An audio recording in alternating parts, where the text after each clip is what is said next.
আসসালামু আলাইকুম ওয়া রাহমাতুল্লাহ। নাহমাদুহু ওয়া নুসাল্লি আলা রাসূলিল্লাহ। বন্ধুগণ, আমরা যে বিষয়ে আলোচনা করবো এখন, সেই আলোচনাটা হলো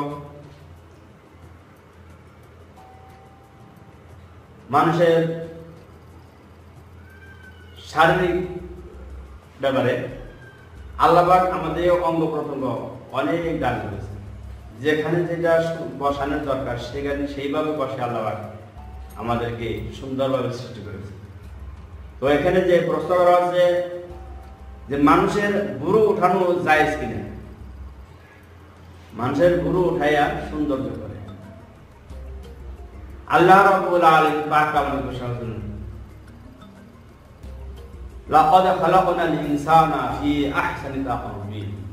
আমি মানুষকে সুন্দর করে সৃষ্টি করেছি আমার নিজ ইচ্ছায়, যেখানে যেটা প্রয়োজন, যেইভাবে গঠন দেওয়া দরকার সেইভাবে আমি আল্লাহ রাব্বুল আলামিন মানুষ সৃষ্টি করেছি, সুন্দর আকৃতি দিয়ে।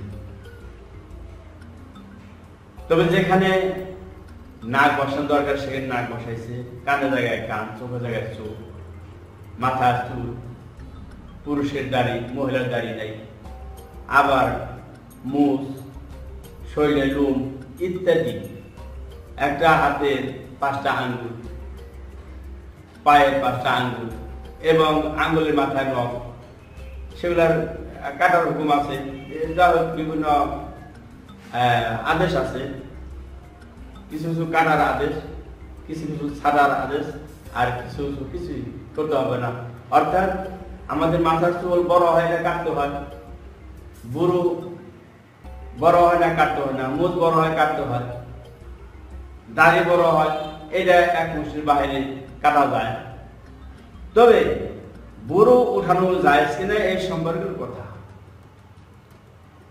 আব্দুল্লাহ ইবনে মাসউদ রাদিয়াল্লাহু তাআলা আনহু হতে বর্ণিত, বুখারী মুসলিম শরীফের মধ্যে হাদিসটি আছে যে আল্লাহ তাআলা লানত করিয়াছেন এমন নারী পুরুষের উপর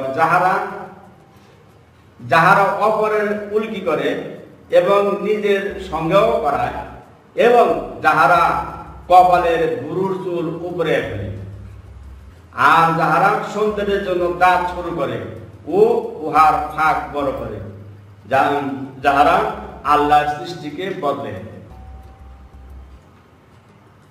এখানে বুড়ো উপরে ফেলা কিন্তু যায়, আল্লাহ রাব্বুল আলামিন লানত করেছে। এবং কারো দাঁত সরু করে, চিকন করে, মাঝখানে ফাঁক রাখে, একটু চিপা চিপা দেখা যায়। তবে আল্লাহ রাব্বুল আলামিন বলেন যে এই লোকগুলো আমার সৃষ্টিকেই বদলে দিতেছে, আমি যেটা যেখানে দিছি এর চেয়ে সৌন্দর্য হওয়ার জন্য আমার তার শরীরের মধ্যে কিছু লোম, কিছু দাঁত, এইরকম মানে সিস্টেম করা ঠিক হবে না, যায়। তো বুখারী মুসলিম শরীফের মধ্যে এই হাদিসটি আব্দুল্লাহ ইবনে মাসউদ রাদিয়াল্লাহু আনহু থেকে হাদিস। তবে আমরা আল্লাহর লানতের মধ্যে পড়ব না। আমরা যারা ভুল করেছি, যারা করেছি, জানি নাই, শুনি নাই, তাওবা করবো, আল্লাহ পাকের কাছে তাওবা করবো। তাওবা করবো, আল্লাহ রাব্বুল আলামিন খোলা রেখেছে, আল্লাহ অনেক বড় মেহেরবান। তো আমাদের আলোচনা এখানে শেষ। তবে আমাদের ভিডিওগুলো যদি আপনাদের ভালো লাগে, লাইক দিন এবং ইসলামের প্রচার প্রসারের জন্য আপনাদের বন্ধু বান্ধবের নিকট শেয়ার করুন, এবং আমাদের সাথে থাকতে হলে আমাদের চ্যানেলটি সাবস্ক্রাইব করুন। খুদা হাফেজ, আসসালামু আলাইকুম।